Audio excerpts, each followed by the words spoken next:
Después de presentar a David Suárez Varela, compostelano, he sentido la necesidad de ofrecer un cuadro más completo del humor español contemporáneo, lo que vale tanto como decir que tengo la necesidad de introducir a Luis Álvaro Rodríguez, matritense, especialmente después de haberlos mostrado como un díptico en el que David Suárez representaría a Horacio Flaco y Luis Álvaro a Ovidio Nasón, y sobre el que convendrá matizar un tanto.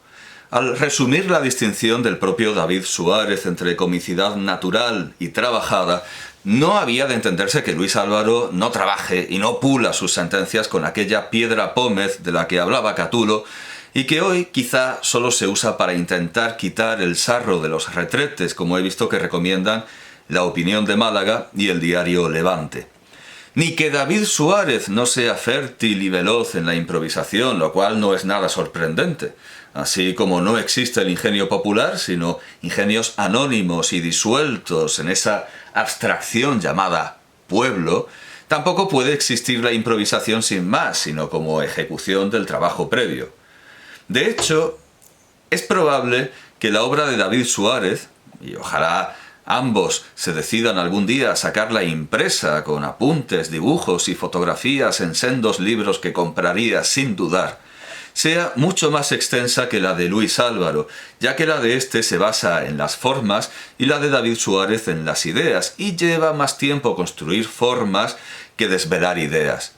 Volviendo a la imagen de Jean Paul, Luis Álvaro casa a parejas dispares disfrazado de cura, en tanto que David Suárez suele hacer mejores matrimonios que los curas de verdad.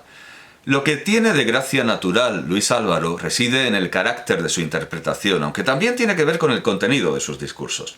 David Suárez es el juez que mira directamente a los ojos, escrutando al espectador, y al que se le agradece la verdad y se le admira el heroísmo y la integridad, pero que difícilmente puede resultar simpático. Luis Álvaro es el niño concentrado en dibujar en la arena o moldear el barro. David Suárez son los ángeles pegándole una paliza de muerte a San Jerónimo. Luis Álvaro es el niño que en la leyenda desconcierta a San Agustín intentando meter toda el agua del mar en un hoyo cavado en la arena de la playa. Por supuesto que David Suárez también se siente identificado con la imagen de modelar el barro, que remite a Jesucristo tanto como dibujar en la arena. Hay una gran grisalla de Bruegel el Viejo.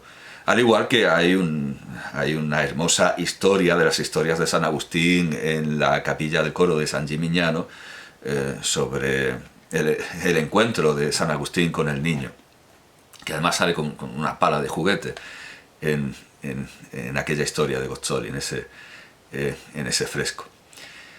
En último término, este modelar el barro, este dibujar en la arena, es la imagen de la creación poética, es la imagen última de la creación poética, como hacía ver Atahualpa Yupanqui al subrayar un momento de la vida de Borges. Borges en Atlas lo escribe con ironía, Yupanqui lo lee con emoción. No todos saben que se admiraban mutuamente. Subraya un momento de la vida de Borges en el que el escritor ciego se sentó a jugar con la arena del Sáhara al pie de la Gran Pirámide, hasta que se quedó inmóvil, perplejo, pensando en la arrogancia que era intentar cambiar el desierto. All your better deeds shall be water writ. Pero claro, como decía Borges, bueno, esto lo dicen Beaumont y Fletcher en su Philaster. Evidentemente, el inglés de aquella época, decía Borges, sorprendería mucho a los argentinos porque parecería el inglés de un argentino que no sabe inglés. Digamos que sería más bien como se escribe, all your better deeds shall be in water writ, sería la manera moderna, pero se parecería mucho más a cómo se escribe, obviamente. Todas tus mejores acciones estarán escritas en el agua. Y here lies one whose name was writ in water, es el epitafio de Keats. Aquí yace uno cuyo nombre fue escrito en el agua, was writ in water. 24 de febrero de 1821. Pero la simpatía natural, mozartiana, lorquiana de Luis Álvaro hace que el público y sus colegas se tomen entre risas que los mande callar, que les grite silencio mientras está a su juego, que les reproche el haberle interrumpido el ritmo debido de su discurso y el no entender de poética, o que ordene, cuando añaden efectos de sonido a sus chistes, dejad la percusión para otra sección. No puedo dejar de pensar en un ejemplo muy similar protagonizado por uno de los hombres con más gracia natural de España, después de Chiquito de la Calzada, Luis Sánchez Pollack, Tip. La ventrílocua María del Carmen Martínez Villaseñor Barrasa, más conocida como Mari Carmen y sus muñecos, incluso cuando no llevaba muñecos, estaba muy orgullosa de la general estima que tenía el público tenía hacia el más famoso de ellos, doña Rogelia. Doña Rogelia era tan popular que concedía entrevistas. En una de ellas decía que siempre la trataban de doña y que no dejaba que nadie la tuteara, que una vez el rey le dijo: ¿qué pasa, Roge? Ella le contestó: ¿qué pasa, Juancar? El rey se rió y no hubo más. Casos que no son un farol, como este, han pasado en nuestra historia. Ginés Carrillo Cerón, por boca de uno de sus personajes, cuenta por boca del clérigo, en sus novelas de varios sucesos de 1635, cuenta que Felipe II, cito a Carrillo Cerón, que no se reía sino a una cosa nunca vista ni oída, se tuvo que poner los guantes en la boca para frenar su risa cuando Alonso de Cisneros se rascó con esa misma vara del rey sobre la que tanto versificó Calderón en El alcalde de Zalamea. El mismo favor de todos se ganó Cosme Pérez, Juan Rana, a quien se disculpó su homosexualidad, salió absuelto en el proceso de 1636, seguramente por miedo de las autoridades de quedar excomulgados como el emperador Teodosio o muertos como Buterico después de reprimir la revuelta causada por el procesamiento por el mismo delito de una auriga demasiado popular en Tesalónica. Hay un gran cuadro de Van Dyck en el que San Ambrosio está empujando a Teodosio, que quiere entrar en la catedral de Milán, y San Ambrosio lo humilla por aquella masacre provocada por contradecir la voluntad popular. Finjamos que soy feliz, como decía Sor Juana Inés de la Cruz. Finjamos que es verdad lo del ¿qué pasa, Juancar? El caso es que en el debate sobre el estado de la nación en Onda Cero con Luis del Olmo, y no se me ocurre mayor claudicación para un ventrílocuo que trabajar en la radio, aunque paradójicamente algunas de las estrellas más famosas de la turbia historia de la ventriloquía han usado este medio, como Edgar Bergen o Josep Torres Toreschi. En ese debate doña Rogelia interrumpió, en ese debate radiofónico, doña Rogelia, no sé si estaba presente o no, el muñeco de cartón piedra, capaz era de estar, doña Rogelia interrumpió a Luis Sánchez Pollack, con quien había muy buena relación, por otro lado, porque Mari Carmen y sus muñecos usó una vez en televisión española a Tip y Cole como muñecos. Usó a Tip y Cole como el pato Nicol.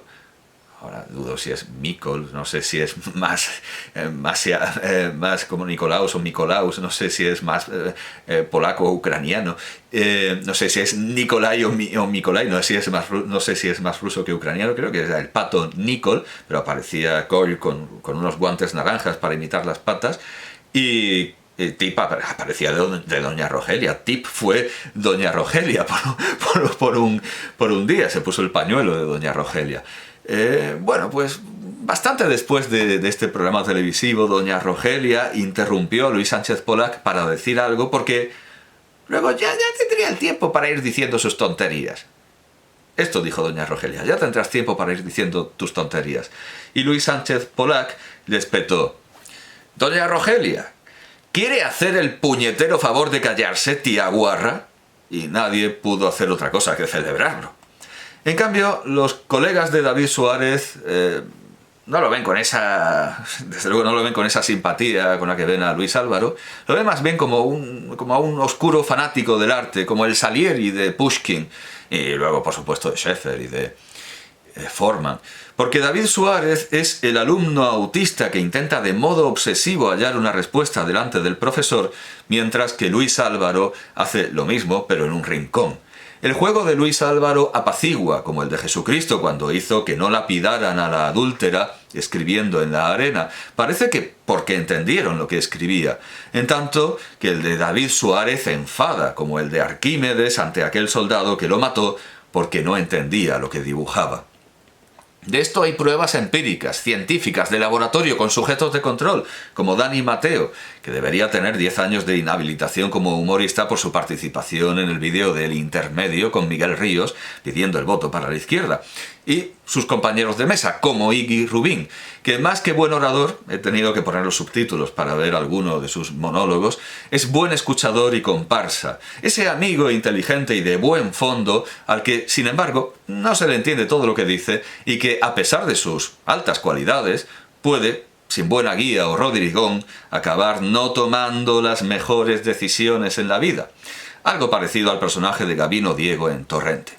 Aunque Iggy Rubín sí ha tenido una compañera de programa con una indiscutible gracia natural, Eva Soriano, según demostró el anuncio de Cuerpos Especiales en el que movía el culo o, más técnicamente, perreaba. Con gracia y no solo con simpatía, porque no dudo de que David Broncano, al defender a Iggy Rubín después de que éste hiciera algunos de sus chistes más destacados y memorables, como mucho cuidado con darle un escaño a Ortega Lara, que se hace un loft, que a mí personalmente no me parece reírse de las víctimas, sino al contrario dar cuenta de que ETA, que siempre sale con lo de que el Estado español tortura, también torturaba. No, ya digo que no dudo de que llevaba razón, David Broncano al decir, no se puede ser mejor persona. Si los que le han puesto de animal sanguinario pasaran una tarde con él, estoy seguro de que le invitarían a su casa en Nochebuena y le incluirían en su herencia, dada la magnitud humana del muchacho. Son palabras similares a aquella manera cruel e inmisericordia de hacer crítica interpretativa que una vez recordó Juan Luis Galiardo. Y como actor, ¿cómo es? Como actor, muy buena persona. Diré algo a propósito de Eva Soriano. Resulta fácil entender por qué Luis Álvaro se gana todas las simpatías, dejando a un lado el ser músico, que es una espada de doble filo. Una expresión, por otro lado, tan sin sentido como esa de la excepción que confirma la regla que usó Castro para hablar del carnaval. Porque no hay regla que se vea confirmada por una excepción. Y si la confirma es que no es excepción, sino regla. Bueno, como decía el sargento del padre de un amigo, es que es memorable citarlo, la excepción no confirma la regla, la excepción jode la regla. Al igual que una espada de doble filo no hace otra cosa con uno y otra, no hace una cosa con uno y otra con el otro, sino que corta por los dos, con lo que habría que pensar mejor en la lanza de Aquiles, por ejemplo, que hería con el hierro y sanaba con el cuento. Los músicos caen simpáticos y atraen por hacer a veces cosas que me parecen detestables, como interrumpir las conversaciones de todo el mundo poniéndose a tocar sin aviso ni permiso de nadie, creando esos momentos mágicos que tantas bragas empapan. Pero esa posible parte de su personalidad, afortunadísimamente, permanece en Luis Álvaro invisible para nosotros, y lo que nos importa de sus habilidades musicales es la creación de esas canciones al estilo de Georg Kreisler. Tengo aquí dos portadas de Georg Kreisler. La primera, Georg Kreisler y Topsy Küppers, Gern Tauben vergiften, y luego una megamix o algo así, una nueva versión, Georg Kreisler y Barbara Peters, Tauben vergiften für Fortgeschrittene. Es decir, la primera es vamos a envenenar palomas, y la otra es envenenamiento de palomas avanzado, sería más bien. Todo esto, por supuesto, muestra un poderoso parecido con la balada de la paloma que muere atragantada por un chicle. Uno ve claramente la afinidad espiritual y musical con Tauben vergiften que tiene también como título Frühlingslied, canción de primavera.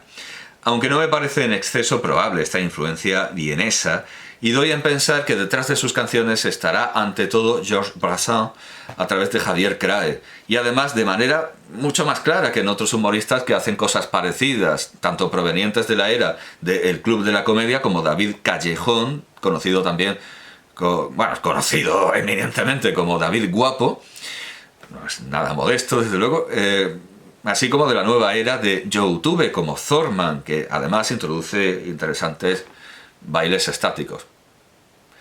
No, lo que hace simpático a Luis Álvaro no es su guitarra ni que pueda sentarse al piano, sino que además de estar abstraído y a lo suyo y de parecer inofensivo, Cela ponderaba como su mejor táctica de seducción el poner cara de tonto. Además de este aire inofensivo, es guapo y bien parecido, y Melchor de Santa Cruz de Dueñas, en su Floresta Española, a propósito de Isabel la Católica, recoge que decía la reina que el que tenía buen gesto llevaba carta de recomendación, aunque Menéndez Pidal y sus discípulos siguieron una edición deturpada y creyeron que hablaba de buen gusto, lo cual es algo más subjetivo que el buen gesto, porque un rostro agraciado y sonriente lo entienden hasta los que usan calcetines blancos con sandalias, coleccionan imitaciones de la porcelana de Sèvres y leen a Benjamín Prado. Aunque naturalmente el buen gesto no basta. Dani Mateo, dejando claro, por si había dudas, aunque no creo que ninguna persona inteligente las albergara, dejando claro que a diferencia del soldado que mató a Arquímedes sí entendía y apreciaba el juego de David Suárez, quizá mejor que nadie, tanto por inteligencia como por bondad y buen natural, pero que tuvo, no obstante, y como vemos permanentemente, a cada rato y a cada paso, tuvo y tiene que someterse a la disciplina de empresa. Pues en esa entrevista, en la que dejó claro esto, que ya estaba de por sí claro, reveló en esa entrevista para Yo Interneto algunas sugerencias que le hizo a David Suárez para salvar su empleo después de haber hecho un chiste con el síndrome de Down, como, cito literalmente la sugerencia, que venga un subnormal y le dé una hostia. No digo sick, para que no se confunda con sick, con CK, que no me parece que sea una frase especialmente enferma, sino un ejercicio en privado del humor que Mateo no se atreve a hacer en público. Del humor que no se atreve a decir su nombre, parafraseando a aquel lord inglés que dejó tirado, que le hizo la Kuski, como diría Ernesto Castro, a Oscar Wilde, Alfred Lord Douglas. Su referencia final, viéndolo todo perdido, fue que pidiera perdón. Y que quizá, cito de nuevo, como eres guapo te acaben cogiendo de tertuliano en espejo público. Cosa que, como sabemos, no pasó. Aún así, la abstracción del mundo y el buen gesto no son el secreto de la gracia y la comicidad natural de Luis Álvaro, sino ante todo su entusiasmo contagioso e infantil. Supongo que no seré el único capaz de verlo, porque el que Luis Álvaro sea hombre ayuda a la capacidad de juicio. Me temo, en cambio, que los empresarios del espectáculo y los críticos se ven con muchas más dificultades para distinguir lo bueno de lo malo en las cómicas, como si fueran lo mismo Julia Louis-Dreyfus y Lina Morgan o Carol Burnett, Teffy y Helen Fielding, Rumiko Takahashi, a quien lo increíblemente machista hasta el punto de no tener asistentes hombres para no incomodarlos, haciéndoles servir el té, no le quita el ser mujer, ni mucho menos el ser genial. Para ellos caminan por la misma calle Rumiko Takahashi y Moderna de Pueblo, que, por cierto, ha acabado alabando a Isabel la Católica, porque en efecto da igual 8 que 80. Tengo aquí un libro titulado Reinas y Rebeldes, de RBA, eso parece que son unos coleccionables de RBA, firmados por Moderna de Pueblo, y al llegar a Isabel de Castilla, Isabel la Católica, pero claro, eso de católica no, es demasiado religioso, no, la llamamos Isabel de Castilla. Y entonces aparece aquí un tópico a rebatir, una mentira histórica que la define como intolerante, fría y devota a la sombra de su marido dio rienda a su fanatismo religioso para unificar, dio rienda a su fanatismo religioso, es que hay una punta de la corona que parecía una coma, a su fanatismo religioso para unificar España. Y entonces aparece la reina con unas gafas de sol, ahí bien padrote, bien, o sea, bien basada, diciendo Jesús, y entonces ella dice su verdad, calificándose como estadista moderna y visionaria. Su política ambiciosa sacó a Castilla del medievo. Con la unificación religiosa buscó fortalecer su reino. Plot twist: humor feminista que blanquea a la Inquisición. Porque eso es la unificación religiosa. Resulta que Isabel la Católica es reina y rebelde porque al expulsar a los judíos, al forzar y arrinconar a los moriscos, arrinconar a los moriscos para que se convirtiesen, porque el forzarlos llegó después, el forzar a que se convirtieran también los indios americanos, por supuesto los canarios, y quemar en la hoguera a todos aquellos que fueran judaizantes, herejes, etc. Todo eso es fortalecer el reino. Y es algo bien padrote, bien basado, como dicen ahora los subnormales de extrema derecha.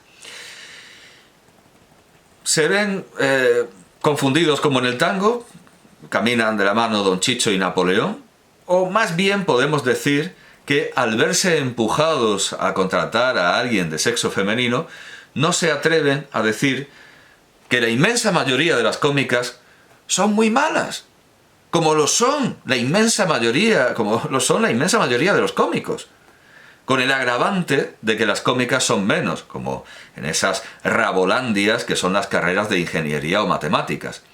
Y puestos a dotarse de un criterio, parece que hayan creído encontrar el secreto del lado femenino de la gracia natural en una causa equivocada. Parecería que, porque Eva H. y Eva Soriano tengan grandes piezas dentales, los empresarios y críticos hayan cifrado la gracia en el tamaño y contenido de la cavidad bucal, y así han erigido como compañeras de bailes politizados y vergonzosos de Dani y Mateo a Ana Morgade y Thais Villas, en las que la superdotación dentaria no corre pareja a la gracia, y, por si fuera poco, a Cristina Gallego, con aún más dientes y aún menos gracia. E incluso observando la carrera de Eva Soriano, me doy cuenta de que al principio intentó ser actriz, declamando en el Club de la Comedia con el mismo estilo con el que lo hacían los actores de cine allí invitados, y de que su incapacidad para hacerlo la llevó a explotar su gracia natural. Pero al ver los pocos casos en la que ésta verdaderamente ha funcionado, como aquella vez en la que casi salva lo que con todo fue el mejor momento de un desastroso conato de programa de humor feminista titulado Ese programa del que usted me habla, y en el que imita a Lenny de los Simpsons diciendo «¡Seguro dental!». No, es demasiado ronco. ¿Seguro dental? No, he hablado demasiado hoy. Casi debería poner la cita con la imagen. Pero claro, es que no tiene tanta gracia si uno no ve la imagen. Y a eso voy, es que nos damos cuenta. ¿Seguro dental? No, me sale ronco al final. Lisa necesita un aparato. ¿Seguro dental? Lisa necesita un aparato. ¿Seguro dental? Hasta tal punto de que uno de los pocos hombres en esa mesa, uno de los miembros de Pantomima Full, tuvo que decir que eso no tenía ni puta gracia. Dijo, no mola, esto no mola. Y lo acusaron de machista. Tal como lo digo. Dijo que eso no tenía gracia, que se estaban cargando el programa, y se rebelaron y dijeron que era un opresor. Tal como lo digo. Bueno, pues con ese número nos damos cuenta, por la coincidencia de la forma y el contenido, seguro dental, de que realmente su comicidad, la comicidad de Eva Soriano, estriba en lo dental, y nos damos cuenta de que tiene más dientes que gracia. Esto recuerda a lo que podemos considerar un desliz entre tantísimas ideas brillantes que consignó en sus libros don Julio Caro Baroja, cuando en Los pueblos de España dice: es probable también que algunos de los rasgos antropológicos más aparentes entre los propios andaluces actuales se hallaran en los turdetanos o tartesios antiguos. Siempre me ha llamado la atención, por ejemplo, un texto de Plinio que dice que los turdetanos tenían más dientes que el resto de los hombres.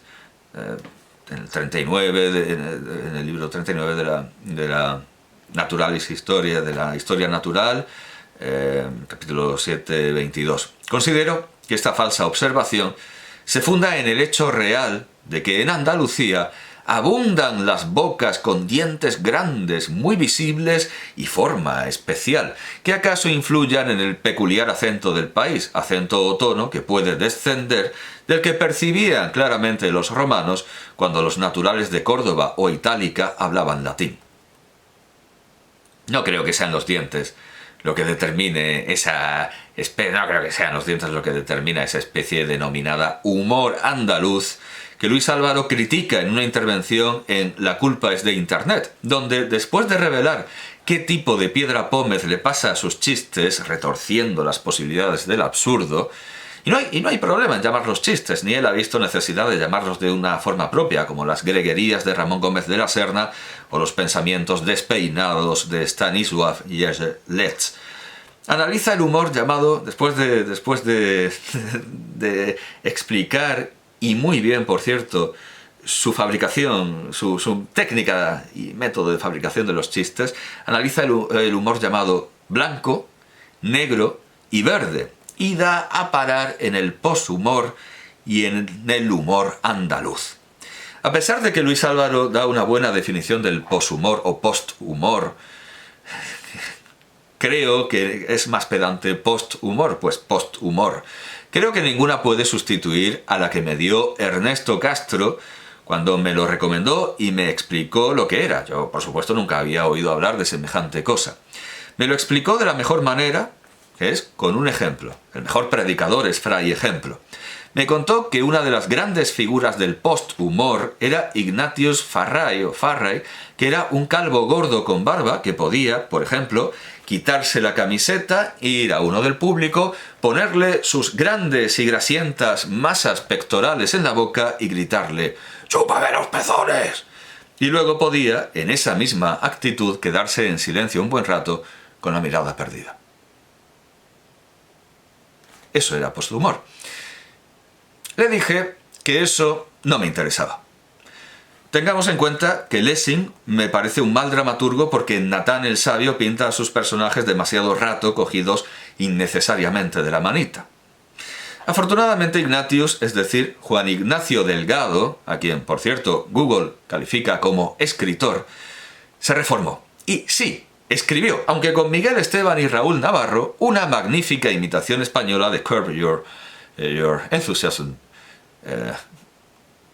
Relaja tu entusiasmo. Bueno, sí, ya que hablamos tanto de Catulo, si hacemos una traducción aproximada, si tuviéramos que emitir la serie en latín, evidentemente las llamaríamos Nimiumque Gestis, citando a Catulo. Esa serie no se llamaba Nimiumque Gestis, se llamaba El fin de la comedia. Pero no dejó de tener recaídas Ignatius, y con frecuencia hace cosas que avergüenzan a quienes admiramos esa serie, en pasado y en presente. Claro, no tendría problema, no tendría que hacer esa precisión si, como muchos de mis alumnos, usara el subjuntivo para el pasado y dijera admiremos. Pero bueno, no es el caso que sea el caso. Como digo, hace muchas cosas que nos avergüenzan, como, por ejemplo, teorizar sobre el humor. Ignatius no es un filósofo como Suárez ni un poeta como Álvaro. Por cierto, en el elogio de David Suárez he dicho, no es un filósofo como Suárez. Claro, equívoco, grande y grave equívoco. En el elogio de David Suárez me trabé con su apellido y dije que no lo llamaba Suárez a secas para no confundirlo con el padre Suárez y con el escéptico, cuando el escéptico es Sánchez, apellido más peligroso de usar a secas en filosofía porque también están Sánchez el Brocense y Pedro Sánchez. Si el humor de David Suárez es el de Horacio y el de Luis Álvaro el de Ovidio, aunque Ovidio también nos pinta escenas costumbristas horribles que van mejor con David Suárez, como la de la dama pinchando a su esclava con una aguja cada vez que le pega un tirón al peinarla, y Luis Álvaro a veces también proclama verdades limpias y netas como las de Suárez, como es entrañable cuando un viejo dice a radio a que sí, salvo cuando ese viejo es tu médico. El de Ignatius Farray, por principio, es el de Virgilio. Es decir, el humor de Virgilio, pues es decir, ninguno. Y tampoco es original, como Virgilio, a pesar de que se venda como cosa nueva. La nada, que es el post-humor, nadea sobre la corriente del humor estadounidense, así como Virgilio navegaba por el caudal de Homero